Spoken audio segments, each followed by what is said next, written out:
اعوذ باللہ من الشیطان الرجیم بسم اللہ الرحمن الرحیم الحمد للہ حمدا کثیرا کثیرا الصلاۃ والسلام علی سید الانبیاء والمرسلین وعلی آلہ واصحابہ اجمعین۔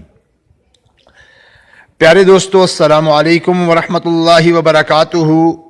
امید کرتے ہیں کہ آپ جہاں کہیں بھی ہوں گے خیریت سے ہوں گے، اپنے اہل خانہ کے ساتھ خوش بھی ہوں گے اور محفوظ بھی۔ ہم آپ کو اپنے چینل یوٹیوب کے چینل تکبیر ٹیوب نیٹ ورک پر خوش آمدید کہتے ہیں۔ آپ سے گزارش ہے کہ اگر آپ ہمارے چینل پر نئے ہیں تو چینل کو سبسکرائب کر لیں، بیل آئیکن کو پریس کر لیں اور آل کے بٹن پر کلک کر لیں تاکہ آپ کو ہماری ہر آنے والی ویڈیو کا نوٹیفیکیشن بر وقت موصول ہو سکے۔ ساتھیو، آج کا ہمارا موضوع ہے کہ سرور کائنات رحمت دو عالم ہمارے پیارے آقا محمد مصطفیٰ و احمد مجتبیٰ و امین اللہ علی وحی السماء صلی اللہ علیہ وآلہ وسلم کا سایہ مبارک تھا یا نہیں۔ تو گزارش یہ ہے کہ اگر اس بات کو تسلیم کر لیا جائے کہ سایہ مبارک نہیں تھا، اور اگر یہ نقل صحیح سے ثابت ہو جائے کہ بطور معجزہ ہمارے نبی کریم صلی اللہ علیہ وآلہ وسلم کا سایہ مبارک زمین پر نہ پڑتا تھا، تو کوئی مسلمان بھی اسے ماننے سے انکار نہیں کر سکتا، کیونکہ اسے تو خوشی ہوگی کہ میرے آقا صلی اللہ علیہ وسلم کا اتنا عظیم الشان معجزہ ہے، اس کے دل میں تو حضور علیہ السلام کا احترام ہے، محبت ہے، عشق ہے رسول اللہ کا۔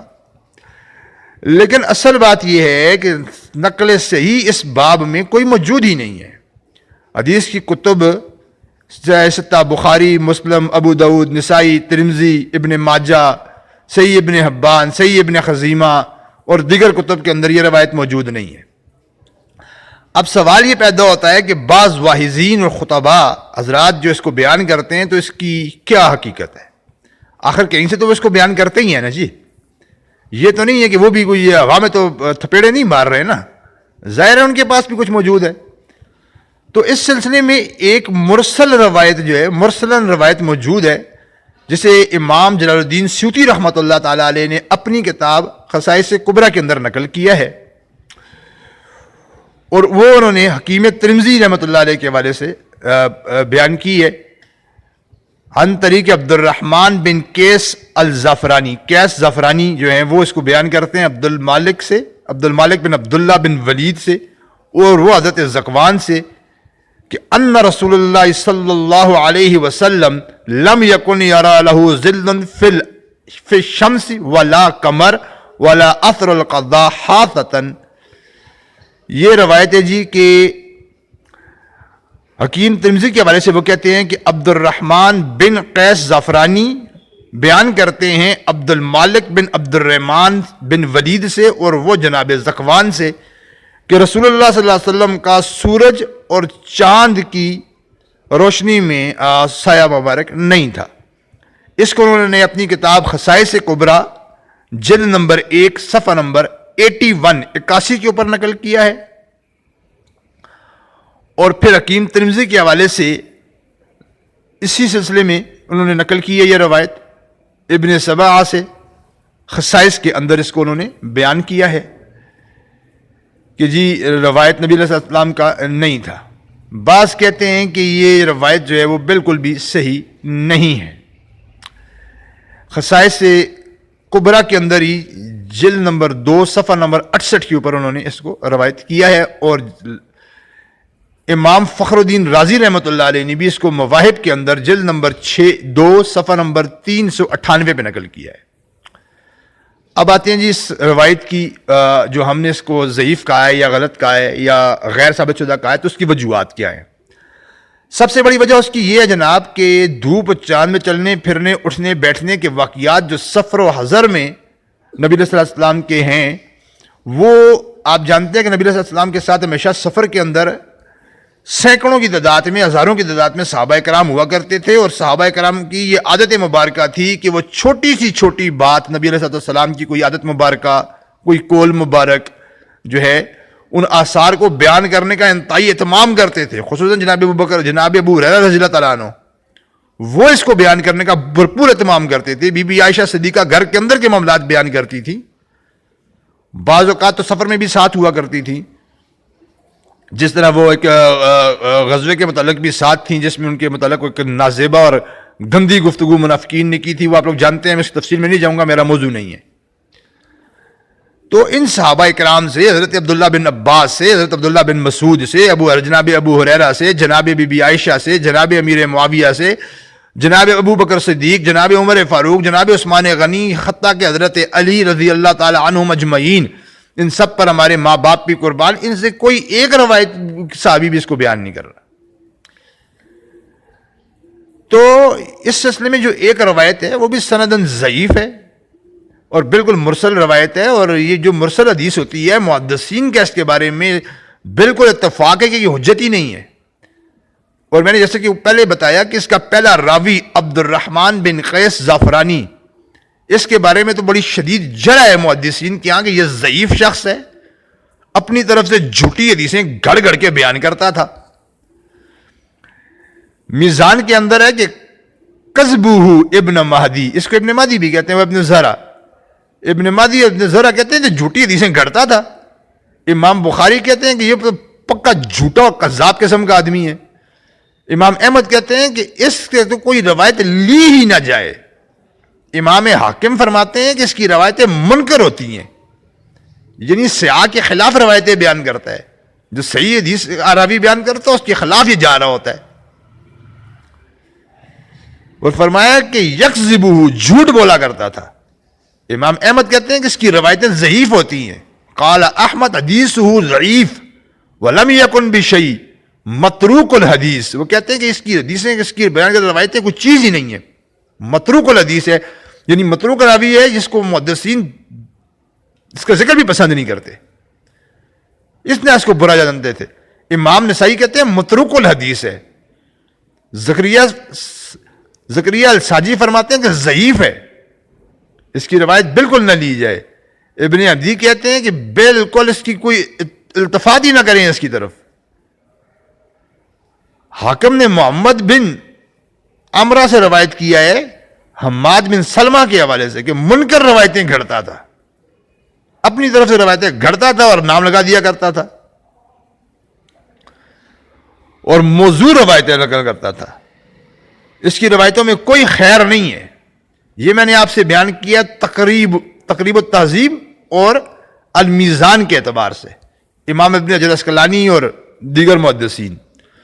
اس کا دوسرا راوی جس کا میں نے نام لیا تھا عبد المالک بن عبداللہ بن عبد الولید, یہ مجہول الحال شخص ہے, کہیں اس کا کوئی روایت اس کی ملتی ہی نہیں ہے. اول تو ایسے عامت الوارد واقعات میں تمام صحابہ کا سکوت, آپ دیکھیں تمام صحابہ خاموش ہیں اس کے اوپر, اور ایک مرسل روایت کا ہونا ہی یہ علامت ہے کہ اس کے ثبوت ہی کوئی نہیں ہے. کیونکہ اگر اس کا ثبوت موجود ہوتا تو بہت سارے صحابہ اکرام اس کو بیان کر رہے ہوتے, صحابہ تو اس کو بیان نہیں کر رہے. تو ایک کذاب راوی, جھوٹا آدمی اٹھ کے ایک بات گھڑے اور گھڑ کے اس کو امت میں پھیلانا شروع کر دے تو کون مانے گا اس کی بات کو. اس کا راوی بالکل کذاب اور وضاع حدیث ہے. اور بعض حضرات نے جو سایہ نہ ہونے سے استدلال کیا ہے تو نبی پاک علیہ السلام کو تعالیٰ نے قرآن میں نور فرمایا ہے. یا علیہ السلام اپنی دعاؤں میں اجعلنی نورا فرمایا کرتے تھے. سو یہ استدلال بالکل ناقابل اعتبار ہے جو یہ استدلال بھی لوگوں نے کیا ہے. ظاہر ہے کہ حدیث میں اور آیت دعا, جو آیت دعا, یہ آیت شریف ہے, آیت کریم کے اندر, قرآن کریم کے اندر نور کہا گیا ہے, یہ حدیث دعا ہے. یہ کسی کے نزدیک مراد نہیں ہے کہ اس سے مراد یہ ہو کہ بالکل یہ وہ جو عالم عناصر کی کیفیات و آثار ہیں وہ آپ علیہ السلام میں نہ تھے, نعوذ باللہ معاذ اللہ. یا آپ صلی اللہ علیہ وسلم کی دعا خواہش یہ تھی کہ عالم عناصر سے آپ علیہ السلام جو ہیں وہ علیحدہ ہو جائیں, معاذ اللہ. بلکہ بالاتفاق وکلاء اور علماء مراد یہ کہ جس طرح نور ذریعہ ہدایت و بصیرت ہے, اسی طرح نبی علیہ السلام کی ذات پاک ذریعہ رشد و ہدایت ہے, اللہ کی ذات تک پہنچنے کا ذریعہ ہے. کیونکہ نبی کا انتہائی کمال اسی میں ہے نا جی, کہ شان نبوت و ہدایت درجہ کمال میں ہو. اس لیے نبی علیہ السلام اپنی دعاؤں میں اس کا کمال طلب فرمایا کرتے تھے رب تعالیٰ سے. اسی معنی کی بنیاد میں قرآن کو اور تورات کو بنص قرآن نور کہا گیا ہے. اسی معنی میں صحابہ نجوم ہدایت قرار دیا گیا. وہ حدیث آپ کو یاد ہوگی، اصحابک النجوم بأیہم اقتدیتم اہتدیتم. تمام امت کو تلقین فرمائی گئی ہے. اجعلنی نورا والی جو روایت ہے اس کے اندر اس میں نبی پاک صلی اللہ علیہ وسلم کی خصوصیت ہی باقی نہیں رہتی. بعض حضرات نے سایہ نہ ہونے کی تو یہ توجیہ بیان کی ہے کہ جس طرف علیہ السلام چلتے تھے سر مبارک پر فرشتے ابر رحمت سایہ فگن رہا کرتا تھا. آپ علیہ السلام کے سر مبارک پر فرشتے یا ابر رحمت ہوا کرتا تھا، رحمت کا بادل ہوا کرتا تھا. اگر یہ ثابت بھی ہو تو دوسری صحیح سری روایات اس کے معرض موجود ہے. مثلاً بخاری میں اندر ایک جو حدیث ہے اس کی اپنا حضرت عائشہ سے روایت موجود ہے کہ ابا بکر قام للناس وجلس رسول اللہ صلی اللہ علیہ وسلم صامتا فتفقى من جاء من الانصار ممن لم يرى رسول اللہ صلی اللہ علیہ وسلم یختی ابا بکر حتی اصابت الشمس رسول اللہ صلی اللہ علیہ وسلم فاقبل ابا بکر حتی ظل علیہ بردانہ.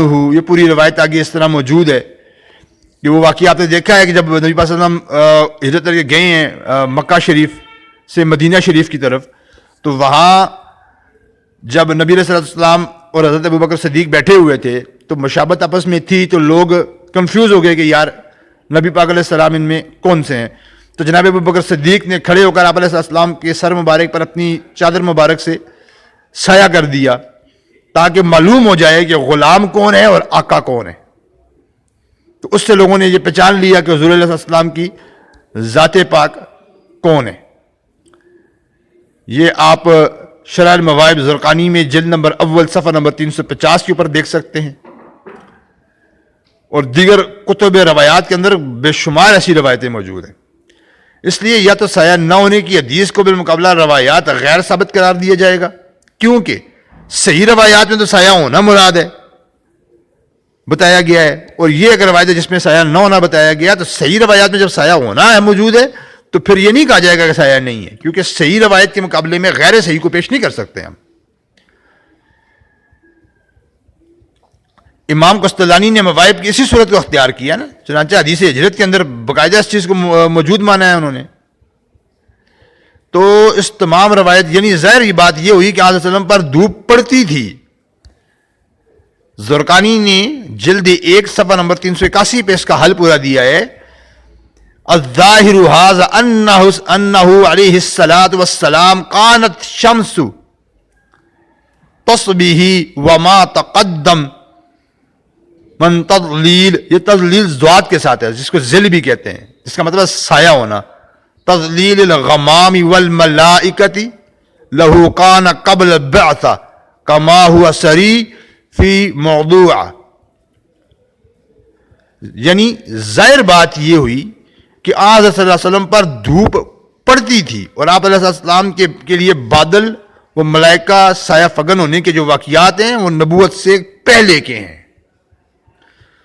تو ثابت ہوا کہ یہ کہنا کہ نبی علیہ السلام کا سایہ نہیں تھا یہ بات بالکل غلط ہے، اور آقا علیہ السلام کی ذات پاک پر جھوٹ باندھنے والی بات ہے. اور آقا علیہ السلام فرماتے ہیں کہ جس نے مجھ پہ جان بوجھ کر جھوٹ بولا وہ اپنا ٹھکانہ جہنم میں بنائے. یہ بخاری شریف کی حدیث پر پڑھ رہا ہوں میں آپ کے سامنے. تو اس پوری تقریر سے یہ بات ثابت ہوئی کہ نبی علیہ السلام کا سایہ مبارک بالکل موجود تھا. اور اس بارے میں جو یہ روایت بیان کی جاتی ہے کہ نبی علیہ السلام کا سایہ نہیں تھا، بالکل غلط، بے اصل اور جعلی روایت ہے. امید کرتا ہوں کہ یہ ویڈیو آپ حضرات کے علم میں اضافے کا باعث بنے گی. آخر میں گزارش ہے کہ ہمارے چینل تکبیر ٹیوب نیٹ ورک کو ضرور سبسکرائب کریں. والسلام علیکم ورحمۃ اللہ وبرکاتہ. وآخر دعوانا الحمد للہ رب العالمین.